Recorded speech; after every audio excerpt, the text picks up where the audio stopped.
saben que habíamos quedado para ver algo de cáncer colorectal y que el cáncer colorectal es una de las neoplasias más frecuentes en el mundo occidental y en nuestro país. Vicina, ¿qué incidencia tiene el cáncer colorectal más o menos? Eh, Tiene coso, es la segunda causa de muerte por cáncer, como incidencia, que me pareció importante, y es como similar en ambos sexos. La relación de colon recto es de 2-1 en los hombres y de 3-1 en las mujeres. Y decime, ¿cuál es la incidencia que tiene?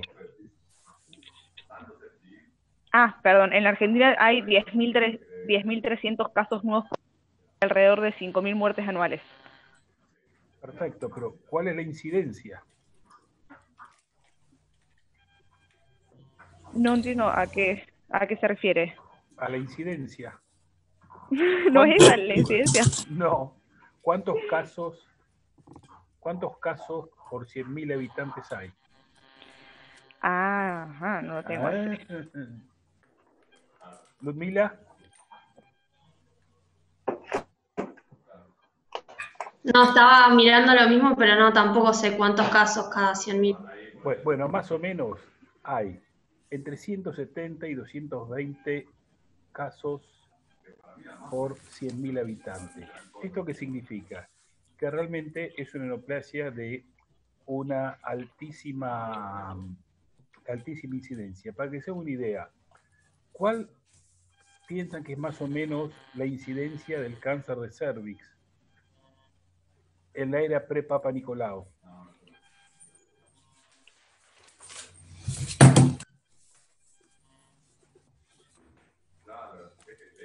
Y mucho más alta No, que ahora. sí, por supuesto, pero en la era pre-Papa Nicolau era de 120, 130 por 100.000 habitantes. O sea que, imagínense, y hay todo una gran cantidad de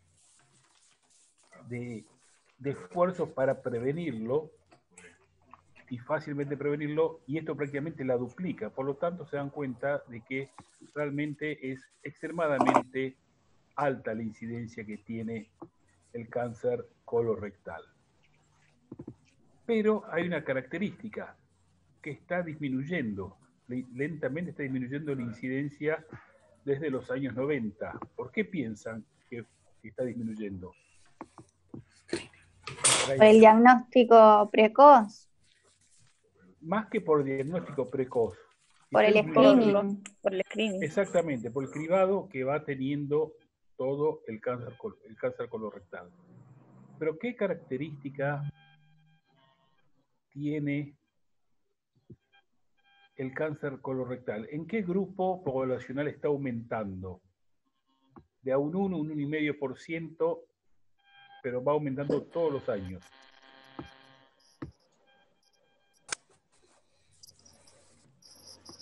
¿Qué le parece, Brian?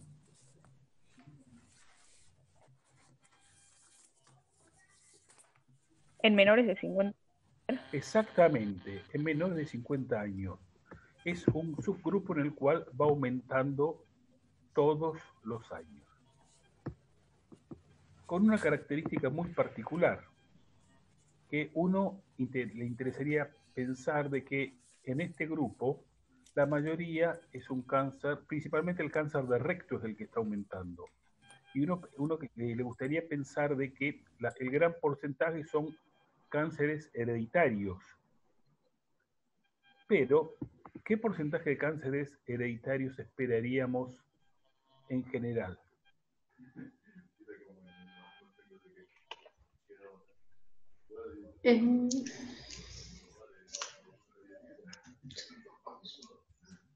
Son bajos, más que nada son esporádicos. Exactamente, vos podés esperar que a lo mejor el 1%, 1,5% puede ser por PAP, y un 5%, 6% puede ser hereditario, síndrome de Lynch o algún otro caso raro. Pero fíjense que realmente no es tanto. En los jóvenes se da hasta en un 15-16%, que es importante, pero o triplica al otro número, pero tampoco es algo que, digamos, todos los cánceres colorectales en jóvenes son hereditarios. Un porcentaje es hereditario. La mayoría son esporádicos. ¿Y por qué vía se genera el cáncer esporádico?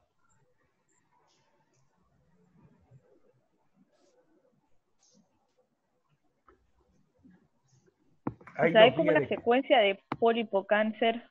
Uno es la vieja secuencia de pólipocáncer que lleva hasta un 70% de los casos, que esa es la secuencia de que tenés el adenoma con displasia de bajo grado, adenoma con displasia de alto grado, carcinoma in situ, cáncer. Y la otra línea importante, ¿cuál es? La del pólipo o adenoma.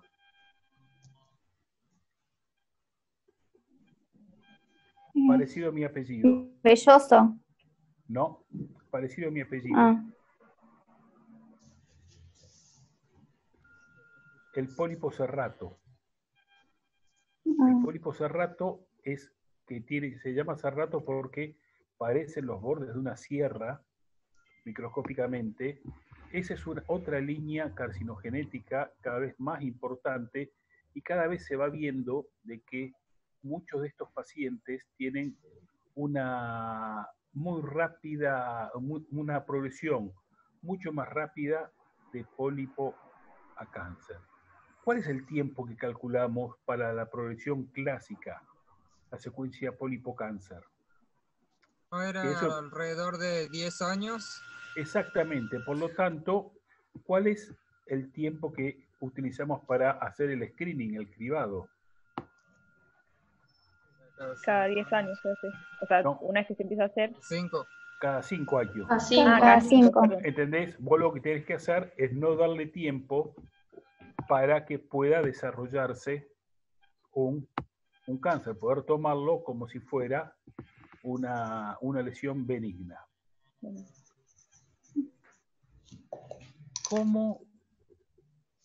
¿Cuál es la sintomatología que vamos a ver principalmente en un cáncer colorectal? Depende si es derecho, si es de colon izquierdo o si es de recto. Perfecto. ¿Cuáles son? Si es de colon derecho, va a haber más que nada anemia por la pérdida crónica de sangre. Exactamente. En la materia fecal. ¿Y colon izquierdo? En el izquierdo, para que ya me olvide. Más sintomatología obstructiva. Sí. Más que sintomatología o obstructiva, sangre Ludmila, también. Yo te plantearía una alteración del hábito evacuatorio. Exacto. Pero decía que puede haber también dolores de tipo cólico. A medida que más va creciendo, va a tener mayor sintomatología, igual que también el del colon derecho. Pero cuando tengas un cáncer de colon izquierdo, vos lo que vas a tener son heces acintadas, puedes llegar a tener algo de proctorragia y vas a tener también la alteración del hábito evacuatorio. ¿Qué significa una alteración del hábito evacuatorio? Y una diarrea, constipación. A lo mejor lo que significa que vos tenés un hábito defecatorio, digamos, definamos cuál es el hábito normal. Varía de 3 veces por día a 1 vez cada 4 días. Eso está dentro de la normalidad del hábito defecatorio. Si vos vas 1 vez cada 3 días, vos no decís yo soy constipada. Mientras vayas de cuerpo con una consistencia que no, por decir así, normal, con suficiente humedad, no tenés mayor problema. Vos lo que te planteás es que, por ejemplo, si vos estás yendo 1 vez cada 3 días de cuerpo y empezás a ir todos los días, vos a lo mejor lo que puedes pensar, estoy normal. No, lo que tenés ahí es una alteración de tu hábito evacuatorio. Tu hábito evacuatorio fue el otro, 1 vez cada 3 días. Eso es lo que tienen que sospechar ustedes. Y a su vez también tienen que ir pensando qué cosa. La posibilidad de que tengan proctorragias y heces acintadas. A esto, ¿qué le vas a sumar también? Pérdida de peso, mientras más va creciendo el tumor, más va a alterarse el equilibrio entre huésped y tumor. Y en recto, ¿cuáles van a ser la sintomatología principal? Tenesmo, pujo, ¿Otra más? también. También la alteración Proctorragia del ritmo. también. Proctorragia y mucorrea. Mm. Muchos pacientes estos consultan porque empiezan a despedir constantemente moco. ¿Cuál es el primer paso que vamos a utilizar en el diagnóstico de estos pacientes? ¿El tacto rectal? Exactamente. ¿Cuál es la única contraindicación que puede llegar a tener un tacto rectal? Este es un viejo dicho de la clínica Mayo en la era pre-látex.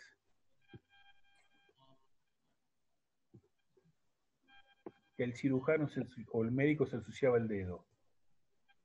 Hoy por hoy prácticamente no tenés ningún tipo de contraindicación, salvo de que el paciente esté extremadamente dolorido y no lo puedas revisar y lo tengas que revisar bajo anestesia. ¿Cómo es la progresión pólipo-cáncer? ¿O qué riesgo hay para que vos tengas un cáncer en un pólipo, en un pólipo adenomatoso, en un adenoma tubular de 1 centímetro? ¿Factores de riesgo está preguntando? No, ¿cuál es el riesgo que vos le haces a un paciente una polipectomía y tiene un pólipo de 1 centímetro, un adenoma, ¿cómo se llama? Un pólipo adenomatoso? ¿Qué riesgo tiene un adenoma tubular de que tenga un cáncer ese pólipo de 1 centímetro? Y tiene bastante riesgo. Me parece que era a partir de los 6 milímetros que ya se resecaba con la colonoscopía porque podía llegar a ser sospechoso. Sí, pero ¿qué riesgo tenés en un pólipo adenomatoso? Y los tubulares decían que era nada más el 5% eran malignos. El 1% de 1 centímetro. De 2 centímetros es el 2%. Y de 3 centímetros es el 10%. O sea que, perfecto, Tatiana, dentro el porcentaje del adenoma tubular es lo que dijiste vos, un 5%. Pero si es velloso, ¿cuánto es? Del 35 al 45%. De 1 centímetro es el 10%. De 2 centímetros es el 20% y de 3 centímetros es el 30%. ¿Se dan cuenta cómo va subiendo? Es 10 veces más riesgo de tener un cáncer invasor o in situ en un pólipo de ¿cómo se llama? De 3 centímetros, perdón, pude di una llamada. ¿Cómo vamos a hacer el screening de estos pacientes?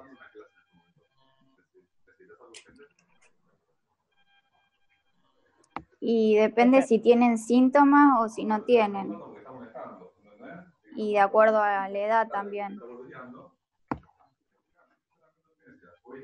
O sea, a partir de los 50... ¿El screening de la población general o si ya tuvo algún pólipo? No, el screening de la población general. Está bien. A partir de los mayores de 50 o 45. No, normalmente era 55 años, se está intentando bajar a 50 y ya hay cada vez mayor presión para que se empiecen a hacer a los 45 años. Pero ¿cuál es el problema de que no se puede hacer rutinariamente? El costo por ahí que tiene la colonoscopía. Imagínate que vos plantees una colonoscopía a toda la población, ¿qué es lo que se debería hacer quizás? El costo que tiene entre anestesia, equipo, es inconmensurable. Por eso, en la mayoría de los lugares se está intentando cambiar, si no tenés factores de riesgo, así, a veces se hace sangre oculta en materia fecal y si es positiva, ahí planteas la colonoscopía. Pero lo Leí ideal también es que se podía hacer la combinación de sangre oculta en materia fecal y colon por enema con doble contraste, algo así. bueno, Como el las dos colon por, juntas te da un no, poco más de sensibilidad. sí, pero el colon por enema doble contraste prácticamente, salvo casos muy, muy particulares, ya no se usa. Ya no sé. Ajá. ¿Por qué razón? Imagínate que vos haces un colon por enema a un paciente. Vos encontrás una lesión polipoidea, tenés que plantear hacerle posteriormente una colonoscopía para intentar resecarla. O sea que haces un doble gasto. Lo que parecía en un momento iba a ser la forma de screening masivo era la colonoscopía virtual, que es la colonoscopía que se hace con tomografía. Pero tiene dos problemas. ¿Cuáles son? Uno es que tienes que tener la misma preparación que para hacerte una colonoscopía. Y segundo, en caso de que encuentres un pólipo, tenés que hacerle posterior la colonoscopía. Por lo tanto, hoy por hoy el gold standard sigue siendo la colonoscopía. Pero ¿para qué te sirve una colonoscopía virtual? Piensen, Brian, ¿qué te parece?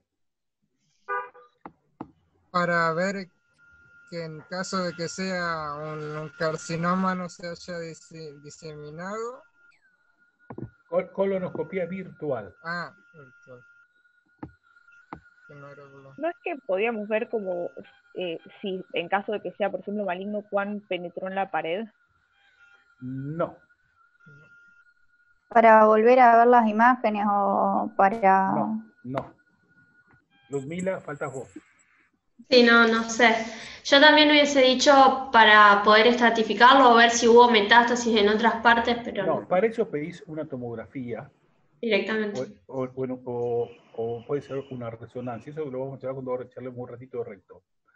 Para lo que lo ves es que muchas veces, por ejemplo, vos no podés pasar el tumor porque el tumor es un tumor grande que no permite el paso del endoscopio. En ese caso, vos vas a tener un riesgo de tener un tumor sincrónico. ¿De qué porcentaje?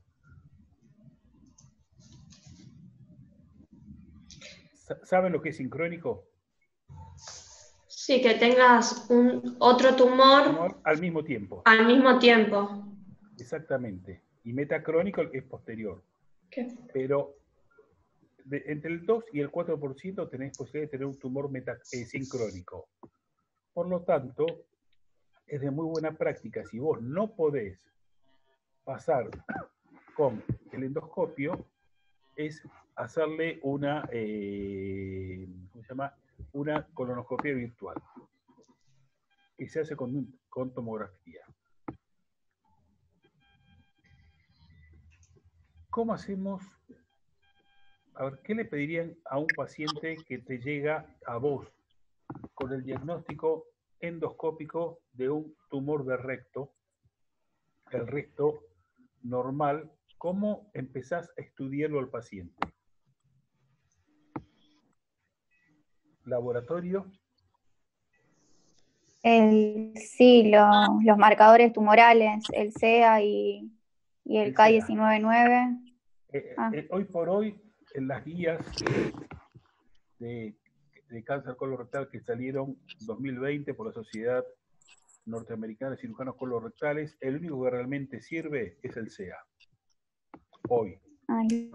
¿Y para qué te sirve? Y si está aumentado antes de una operación, significa que hay más riesgos. ¿De qué? De mal pronóstico. Digamos que es posiblemente un tumor de recidiva. Para lo que te sirve principalmente cuando está aumentado es si vos lo operás al paciente, resecás el tumor, si normaliza para el seguimiento. Igual, si está normal en el preoperatorio y te aumenta en el postoperatorio, vos ahí sospechás que tiene una recidiva o una metástasis alejada.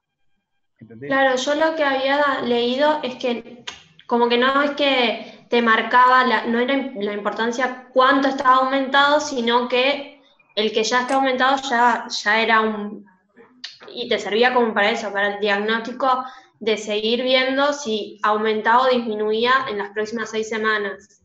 Exactamente, el postoperatorio. Es lo que Claro. te sirve para ir buscar.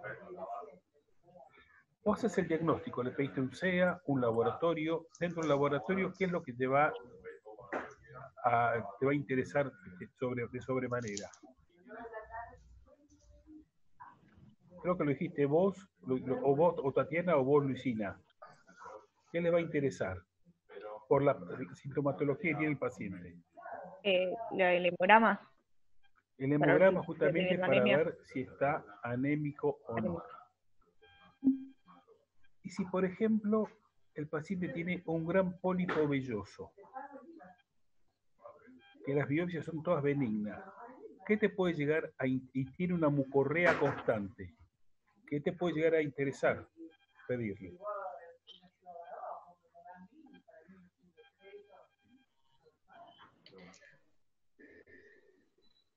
Un ionograma.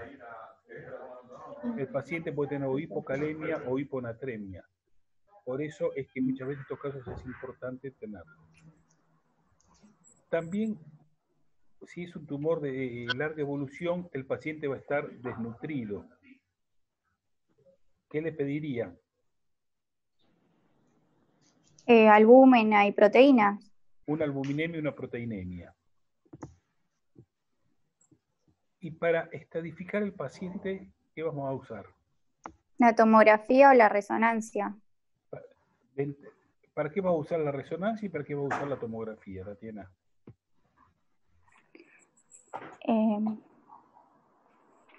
Había leído que primero la tomografía.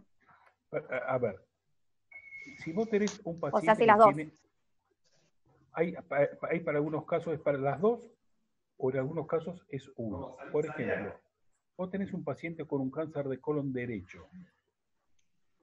¿Vas a pedir una resonancia?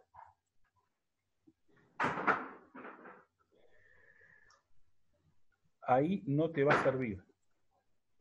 No va a variar en nada lo que vos, el tratamiento que vos quieras hacer. Vos lo que te interesa saber ahí es si el paciente tiene compromiso de otros órganos, si el paciente está ocluido o no, si tiene metástasis hepáticas, ganglionares y pulmonares. Eso es lo que te va a interesar y eso lo va a lograr con una tomografía tóraco-abdominopelviana. En cambio, igual para colónico, para todo colon es lo mismo. ¿Cuándo empieza a jugar que puede llegar a tener algún tipo de variación el tratamiento? La resonancia, que tiene que tener un protocolo de recto, por ejemplo. Es un tipo de estudio especial. Ya se los dije, bueno. En recto. Porque ahí te interesa saber el grado de invasión, si invade o no el mesorrecto, si invade o no el esfínter anal, porque de acuerdo a eso vamos a plantear distintos tipos de alternativas terapéuticas. Por ejemplo, si vos tenés un tumor a 8 centímetros, de 4 centímetros, vos de entrada posiblemente no lo vayas a operar. Lo que vas a hacer, le vas a hacer neoadyuvancia. ¿Saben lo que es adyuvancia? No. Adyuvancia es algo que te ayuda. La adyuvancia generalmente se usa, es posoperatoria y haces rayos, radio o quimioterapia. Haces radioterapia adyuvante o quimioterapia adyuvante. Pero en recto, ¿qué se hace? Neoadyuvancia, que lo utilizas antes de operarlo. ¿Qué haces? Le haces rayos, quimioterapia, esperás entre 10 y 12 semanas, lo reevaluás al paciente, le haces una nueva resonancia. En un 10% de los casos el paciente tiene una respuesta clínica completa, que a lo mejor no hay que operarlo porque no tenés de qué, o siempre y cuando cumpla ciertos protocolos el paciente, o si no, le haces se llama downstaging, se disminuye el tamaño tumoral y te permite hacer una cirugía conservadora de esfínteres. Porque acuérdense que en recto lo que te interesa es conservar el esfínter anal, para poder unir el recto con el colon y que el paciente no tenga una ostomía definitiva. ¿Entienden más o menos eso? Sí, ahora sí. En cambio, en colon, normalmente lo que vas a hacer una hemicolectomía derecha, una hemicolectomía izquierda o una resección sigmoidea, y vas a unir con una anastomosis término-terminal, lateral, con la que te guste a vos, y el paciente, salvo que sea una urgencia, no vas a tener que hacer una ostomía definitiva y muchas veces ni siquiera transitoria. ¿Cuáles son las complicaciones que pueden esperar en un cáncer de colon? Puede ser una obstrucción, una perforación, hemorragia. Perfecto. ¿Cuál otra?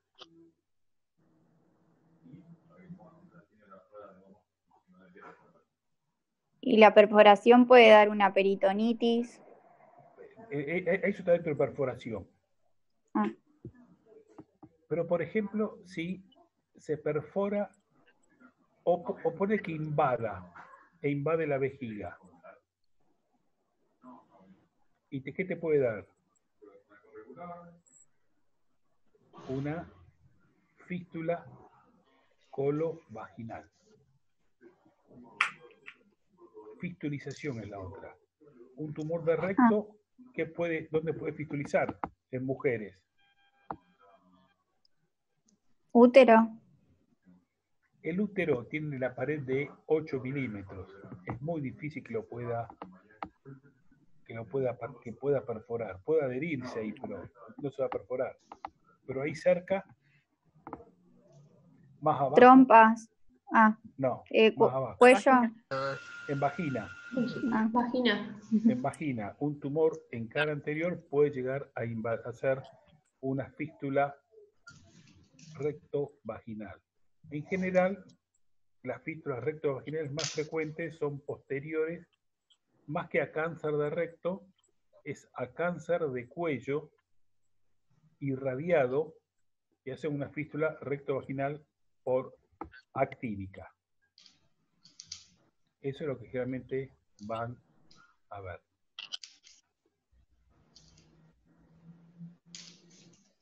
¿Qué es más frecuente que se obstruya? ¿El cáncer de colon derecho o el cáncer de colon izquierdo? El El izquierdo. ¿Por qué? Por el mayor diámetro y porque el contenido es más sólido. Por el menor diámetro, perdón. Diámetro. Bueno, si yo te digo que tenés razón y también te digo que no tenés razón,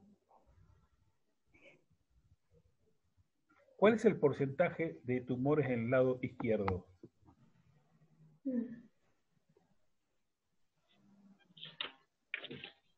Un 60-70%.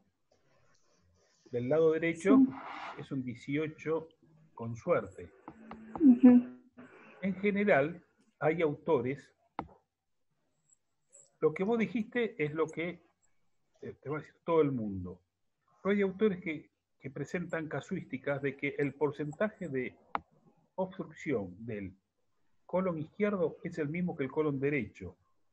Pero ¿qué es lo que pasa?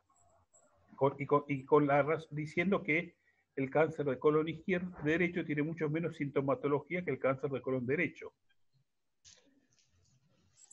Pero ¿qué es lo que pasa? Vos tenés de un lado que tenés un 70% de los tumores del lado izquierdo y un 18% del lado derecho. De eso se te va a obstruir, por ejemplo, un 4%, un 5%. Por lo tanto, a lo mejor son 1 o 2 tumores de colon derecho. En cambio del otro, son casi, a lo mejor casi 8 o 10, son muchísimos más. Por eso es que es mucho más frecuente que se vea el cáncer de colon izquierdo oclusivo, más que el cáncer de colon derecho oclusivo. El porcentaje relativo es el mismo, lo que pasa es que es mucho más frecuente el cáncer izquierdo. ¿Entienden eso? Ujú. Luisina, Sí, sí. ¿lo entendieron? Bárbaro, fantástico. Bueno, acá más o menos ya hay un pantallazo de todo esto. El viernes tipo a esta hora, 5 de la tarde, ¿cómo están para...? Sí, yo no tengo problema. Sí, Yo tampoco. A lo mejor un poco más temprano, tipo 4 de la tarde. Dale. Está bien. Bárbaro, yo creo que a las 5 tengo una reunión de comisión directiva. ¿Y qué vemos? ¿Quieren que veamos cáncer de ano? Sí. ¿Tienen ganas? Bueno, dale. Yo cualquier cosa le hago una pequeña presentación que yo tengo algunas cosas listas ya. Si les parece. Bueno, sí, Buenísimo. Bárbaro, fantástico. Bueno, listo. Gracias, profe. bárbaro. Chicos, Nos vemos. ¿alguna pregunta a los... Sí, yo tengo una pregunta. Dale. Respecto al screening para personas saludables, sin antecedentes, nada, que se empieza a los 50 años, ¿no? Bueno, tengo una duda porque tengo que la guía del Ministerio de Salud dice que es cada 5 y el Jiménez me dice que es cada 10. Cada 5. Claro, yo pensé cada 5, pero me dio la duda por lo del libro. Es cada 5 años. Claro. Y si no entra en un programa que se llama Captiva, que está hecha por todas las sociedades, gastroenterología, coloprocto, endoscopía digestiva, pones Captiva, pones la edad, las características y te sale, es una app que te sale cuándo tenés que empezar a estudiar un paciente. Captiva. ¿Cómo Listo. seguirlo al paciente? Más fácil que eso, imposible. Lo puedes tener en tu teléfono. Claro, listo, gracias. Pero es cada 5 años. A mí hoy dije cada 10 yo porque también lo había dicho el Jiménez, pero una vez que lo dije, recordé que que me dijeron que era cada 5, recordé que en el Farreras de Clínica, cuando vimos cáncer de colon, decía que era cada 5 también. Por las dudas ahí en el Farreras está. Es cada 5 años. Así que bueno. Entonces quedamos así, nos vemos el viernes a las... ¿Cómo se llama? ¿A las 4 de la tarde? Sí, listo, profe. Bárbaro, nos vemos. Chao. Chao, hasta luego. Chao, gracias.